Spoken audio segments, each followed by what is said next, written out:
Hello friends, आज आपके लिए लाए हैं पाकिस्तान की मशहूर हाइब्रिड एसयूवी यानी MG HS PHEV।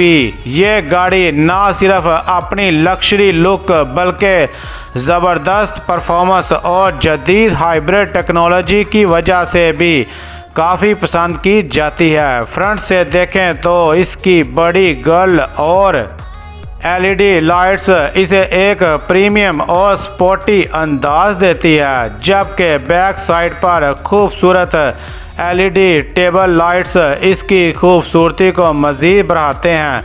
गाड़ी के अंदर आपको प्रीमियम इंटीरियर, जदीद फीचर्स, आरामदायक सीटें और जदीद टेक्नोलॉजी देखने को मिलती है। इसके अलावा डिग्गी के नीचे मौजूद हाइब्रिड बैटरी सिस्टम भी इस गाड़ी की ख़ास बातों में शामिल है। पाकिस्तानी मार्केट में इस गाड़ी की कीमत तकरीबन 95 लाख रुपए के आसपास चल रही है, जबकि इसकी डिमांड भी काफ़ी अच्छी है। अगर आप MG HS PHEV का मुकम्मल वॉक अराउंड, इंटीरियर, डिग्गी, बैटरी व्यू, तमाम फीचर्स और तफसीली रिव्यू देखना चाहते हैं तो लिंक डिस्क्रिप्शन में मौजूद है।